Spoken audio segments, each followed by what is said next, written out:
Welcome to NYU Stern's EBS Weekly Report. I'm Natacha, VP of External Affairs. And I am Frédéric, same role for MBA tools. In today's agenda, we'll cover two main topics. We'll start with the geopolitical and economic impact of the uprisings in the Middle East and North Africa. Then we'll discuss GDP growth in the US and across the pond. Unrest in the Middle East and North Africa is of particular concern for the region. After speaking with executives based in the UAE, the biggest fear today is the unknown towards which the region is heading. Unknown in terms of geopolitical matters, as well as the consequences for both local and global markets. Indeed, uprisings are spreading fast. Among major news making headlines, protests started in Oman. The Prime Minister of Tunisia resigned today, and in Libya, more than 1,000 of people have been killed so far. Note that Gaddafi cut internet services, and there is no longer any coverage from journalists on the ground. People in Libya are surrounded by tanks, and Gaddafi's men are using most extreme weapons.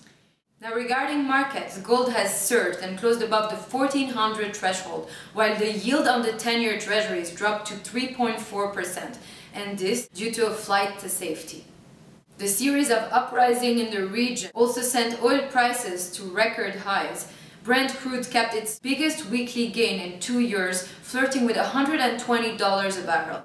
And this spurs concern whether the US recovery is still possible, given that each additional $10 in the price of oil entails a drop of 0.25% in the US GDP. Last but not least, US and European markets fell significantly this week, with the S&P posting a 2% decline, its biggest drop in 3 months. Here is one of the big question marks of the week. Egypt's stock market will resume trading on March 1st, after more than a month of suspension. Note that the stock index slumped 16% the week that ended on January 27th.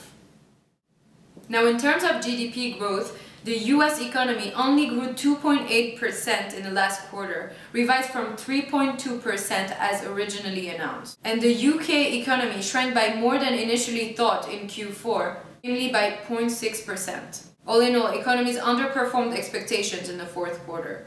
Well, that's it for the last days. Thank you for watching our EBS Weekly Report. You can also follow us on Twitter at NYU Stern EBS, all in one word. We will not be filming next week because of Professor Desmoulins' quiz. Good luck to all of you who are sitting for it. We wish you a successful week. Thank you for watching us.